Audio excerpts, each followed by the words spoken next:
주님께서 우리를 기도의 자리로 불러주셨습니다. 다 같이 찬송가 425장 같이 하시겠습니다. 찬송가 425장입니다. 주님의 뜻을 이루소서. 425장 같이 찬송하시겠습니다.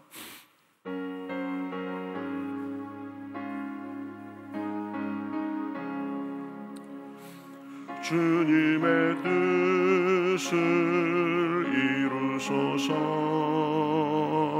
고요한 중에 기다리니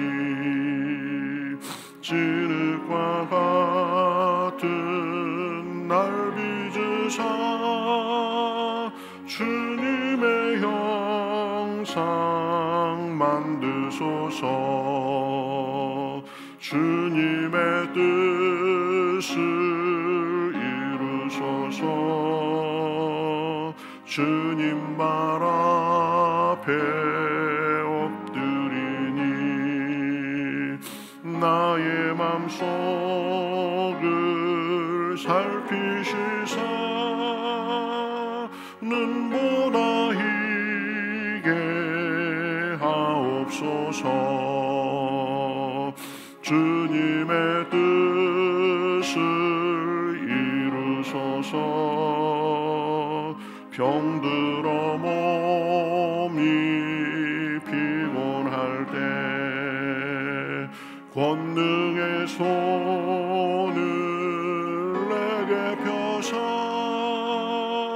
강건케 하여 주옵소서. 주님의 뜻을 이루소서. 온전히 나를 주장하사 주님과 함께 동행함을 만민이 알게 하옵소서.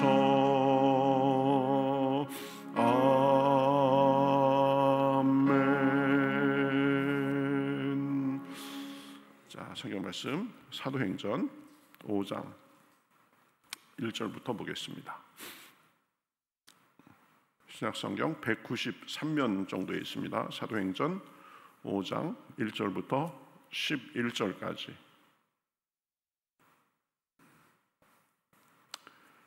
사도행전 5장 1절부터 11절까지 저와 여러분이 한 절씩 교독하시겠습니다.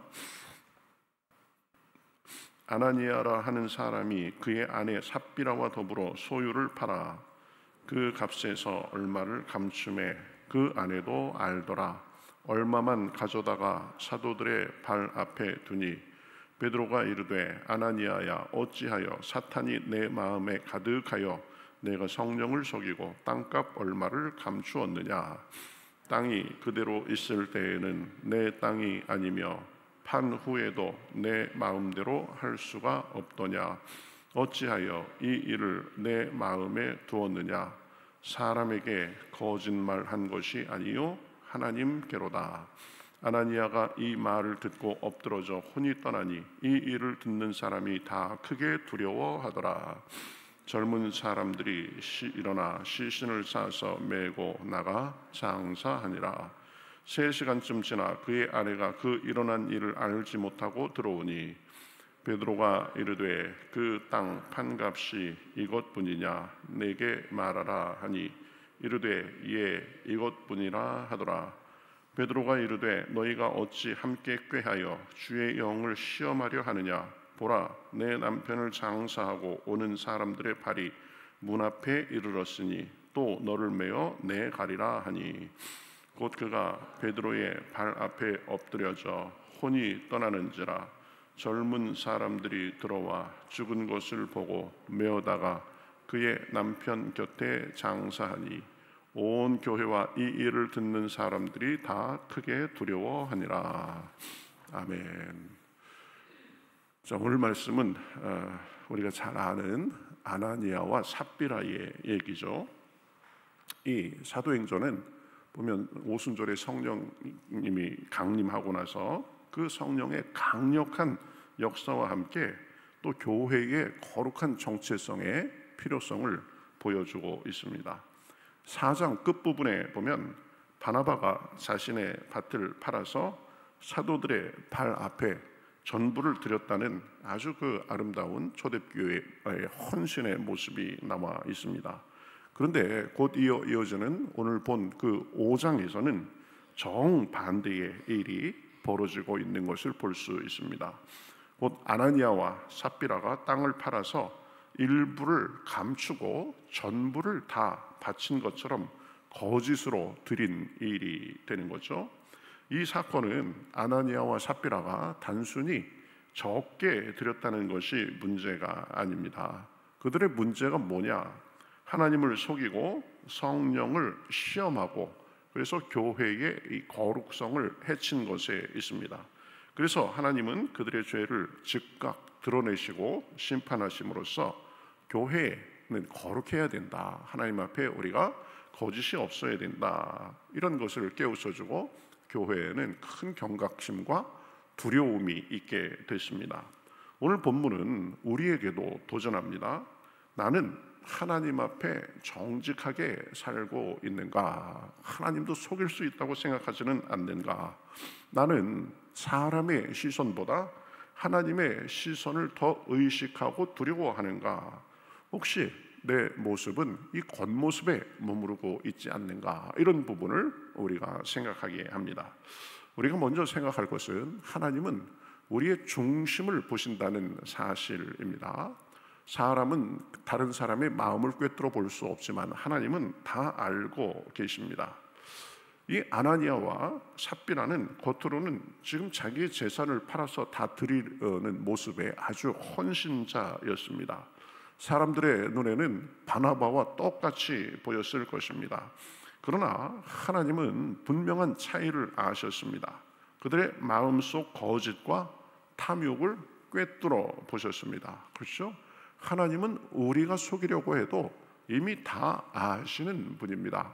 그러니 하나님 앞에 늘 정직하고 솔직해야 됩니다. 우리의 약한 모습도 강한 모습도 부끄러운 모습도 하나님 앞에는 그대로 인정하고 하나님의 도움과 긍휼을 구해야 되는 거죠. 사무엘상 16장 7절은 이렇게 말씀합니다. 사람은 외모를 보거니와 여호와는 중심을 보시느니라. 우리의 겉모습이 아무리 거룩하게 보여도 마음이 거짓되면 동기가 잘못되어 있으면 하나님께서 아십니다. 그러니 우리는 늘 생각해야 됩니다. 우리의 삶은 신앙생활은 결국 하나님 앞에서 살아가는 삶입니다. 코람 데오 그러죠. 하나님 앞에서 사는 삶입니다. 우리는 종종 이 신앙생활을 사람 앞에서 평가받는 것처럼 여길 때가 있습니다. 누가 나를 어떻게 볼까 하는 의식이 강합니다. 물론 사람으로서 그런 의식이 어느 정도는 있어야 되죠. 그러나 우리가 먼저 더 의식해야 될 존재는 하나님입니다. 하나님은 사람의 눈을 넘어서 마음의 동기, 태도, 우리의 의도, 속마음 이것을 보십니다. 아나니아와 삽비라는 그것을 잘 몰랐던 거죠. 아마 공동체 안에서 다른 사람들의 인정과 칭찬을 받고 싶었을 것입니다. 바나바처럼 존경받고 싶은 욕망이 있었을 것입니다. 그런데 그 마음에는 하나님을 향한 사랑보다 사람의 인정을 더 원하는 교만과 위선이 자리 잡고 있었습니다. 그래서 하나님께 드리는 것도 속일 수 있다고 생각한 거죠. 교회는, 성도는 사람의 평가보다 하나님의 눈 앞에 서야 됩니다. 사람의 눈은 속일 수 있지만 하나님은 속일 수 없습니다. 우리가 온전치 못하면 그 온전치 못한 모습도 하나님 앞에 내려놓고 도움과 긍휼을 구하면서 살아야 됩니다. 그저 적당히 내 나름대로의 기준을 세워놓고 이거로 되겠지라고 생각하면 안 되는 것입니다. 하나님은 사람이 보지 못하는 것을 보시고 사람의 평가대로가 아니라 그 사람의 속마음을 보시고 평가합니다. 예수님의 이 두 렙돈을 드린 과부 이야기가 나오죠. 사람들은 그저 겉모습만 보고 그것 보고 무시할 수 있었지만 예수님은 그 형편과 속마음을 아시고 이 과부는 그들 중에서 가장 많이 넣었도다라고 그렇게 칭찬하셨습니다. 그러니 하나님은 겉모습보다 중심을 보신다는 결정적 이 증거가 되는 것입니다. 초기 우리나라 교회 시작 시기에 한 신자가 이제 헌금을 드리면서 이렇게 썼다고 합니다. 11조와 함께 제 죄의 값을 드립니다. 이렇게 썼다고 합니다. 하나님 앞에 부족한 삶의 모습을 헌금을 드리면서 불쌍히 여겨달라고 그렇게 표현한 거죠. 자신의 마음속 불순종을 깨닫고 눈물로 헌금을 드린 것입니다. 교회에 그것이 알려지게 됐습니다. 그래서 사람들은 그 금액이 아니라 중심의 회개를 보고 모두 함께 울며 기도했다고 합니다. 하나님은 바로 겉으로 보이는 모습보다 마음속에 정말 하나님 앞에 솔직하고 진정하고 그러면서 하나님의 긍휼을 구하는 모습을 기뻐하십니다. 잠언 21장 2절에 보면 이렇게 말씀합니다. 사람의 행위가 자기 보기에는 모두 정직하여도 여호와는 마음을 감찰하시느니라. 이 하나님 앞에 드러나지 않을 것이 없습니다. 그러니 하나님도 속일 수 있다라고 생각하고 적당하게 그저 내 기준대로 살면 그건 안 되는 것입니다. 우리는 우리의 양심대로 사는 사람들이 아닙니다. 하나님의 기준대로 사는 사람들입니다. 하나님 앞에 사는 사람입니다. 중심을 보시는 하나님이 보시기에 옳고 인정해 주실만 해야 됩니다. 우리의 자랑도 우리의 부끄러움도 하나님 앞에 솔직하게 드러내놓고 하나님의 도우심을 구하고 받으며 살아야 됩니다. 또 하나 생각할 것은 거짓은 곧 하나님을 속이는 것이라는 점입니다. 베드로는 아나니아에게 말했죠. 어찌하여 사탄이 내 마음에 가득하여 내가 성령을 속이고 그랬습니다. 베드로에게 지금 거짓말한 것처럼 보이는데 이 아나니아는 사람을 속인 것이 아니라 하나님을 속인 것으로 지금 이렇게 얘기가 되고 있습니다. 거짓은 단순히 그저 인간관계에 그 사람의 인격 문제 정도로 머물지 않습니다. 결국 모든 거짓은 하나님께 대한 것입니다. 하나님은 진리이시기 때문에 거짓은 그분의 성품을 정면으로 거스르는 것입니다. 십계명에도 나와 있죠. 내 이웃에 대해 거짓 증거하지 말라. 거짓말하며 살지 말라는 거죠. 예수님께서도 이 바리새인을 굉장히 책망하셨는데 이 바리새인이 좋지 않은 점이 겉으로는 잘 꾸미면서도 속은 다 거짓으로 가득 차 있었기 때문에 위선을 예수님이 그렇게 책망하신 것입니다. 겉과 속이 다른 거짓된 마음을 예수님께서 꿰뚫어 보시고 그 바리새인들을 책망하신 것입니다. 아나니아와 삽비라의 거짓은 교회 공동체 전체를 오염시키는 불순물과 같았습니다. 작은 거짓 하나가 성령의 역사를 막을 수가 있습니다. 그러니 교회적으로든 개인적으로든 이 거짓은 결국 하나님께 하는 잘못이다라는 것을 알아야 됩니다. 그러니 그런 것을 알고 멀리 해야 됩니다. 정직함, 이것이 우리의 기본 정책이 돼야 됩니다. 워터게이트 사건이라고 있죠. 그 사건이 일어나자 닉슨 대통령은 거짓말을 계속 더 해가면서 온 나라를 속이려고 했습니다. 그러나 결국 거짓은 폭로되고 대통령 자리에서 내려와야 됐습니다. 사람을 얼마 정도는 속일 수 있을지 몰라도 결국 거짓은 밝혀지게 돼 있는 것입니다. 제가 유학 시절에 이제 미국 학생들하고 이렇게 얘기 나눌 기회가 있었는데 닉슨 얘기가 나오니까 딱 먼저 그럽니다. 그 사람 거짓말쟁이라고. He's a liar. 그래가면서 그러더라고요.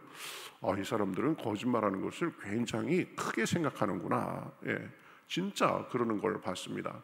미국 사람들이 말할 때 보면 좀 순진하고 순수해 보입니다. 보면 자기들 마음을 이렇게 보통 청소년기 아이들처럼 이렇게 순수하고 순진하게 표현합니다. 막 일부러 거짓말을 하고 그러는 사람은 어느 정도 이상되는 사람들은 별로 보지 못했습니다.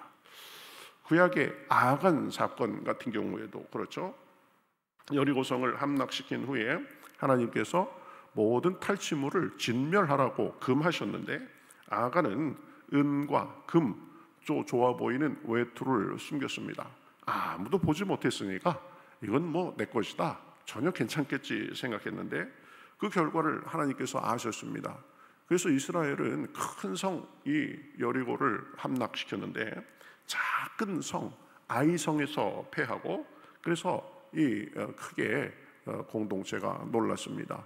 하나님께서 그 원인을 말씀하셨죠. 아간의 문제 때문에 이스라엘이 그렇게 됐다고 해서 결국 아간과 그 가족은 심판을 받게 됐습니다. 여러분, 숨겨진 작은 거짓이 하나님과의 관계를 깨뜨릴 수가 있습니다.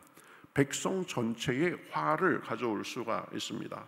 그러니 우리는 이 작은 것이라도 거짓말, 거짓된 행동을 삼가야 됩니다. 하나님이 우리를 보고 계시기 때문입니다. 골로새서 3장 9절에서 이렇게 말하죠. 서로 거짓말을 하지 말라. 옛사람과 그 행위를 벗어 버렸음이라.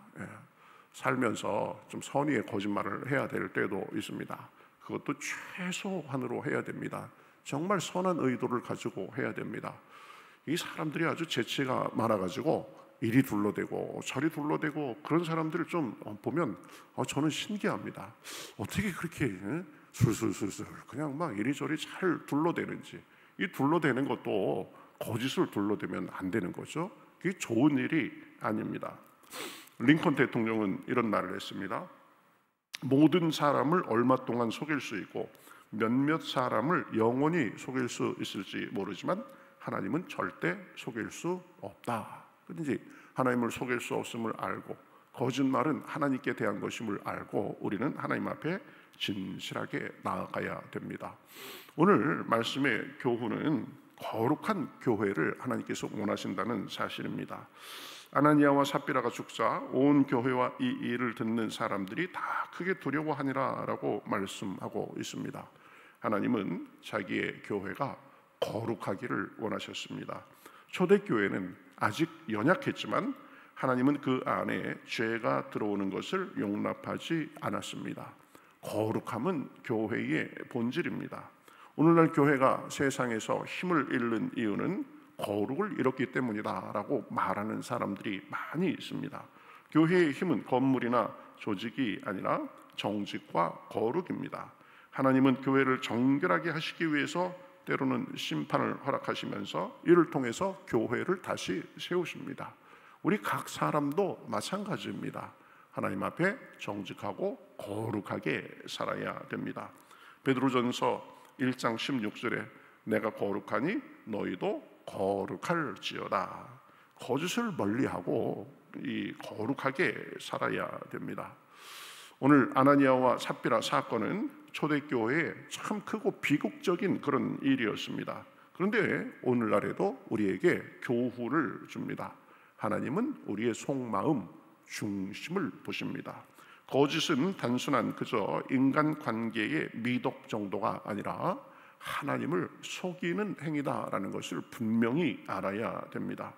하나님은 교회를 또 자신의 백성들을 거룩과 정직 위에 세우시고 그렇게 살기를 원하십니다. 오늘도 아나니아와 삽비라의 사건을 교훈 삼아서 중심을 보시는 하나님 앞에 우리의 연약함도 주님 앞에 인정하고 내려놓고 도움을 구하고 거짓을 멀리하고 거룩을 쫓는 가운데 삶에 주님의 은혜와 능력이 가득하시기를 우리 주님의 이름으로 축복합니다.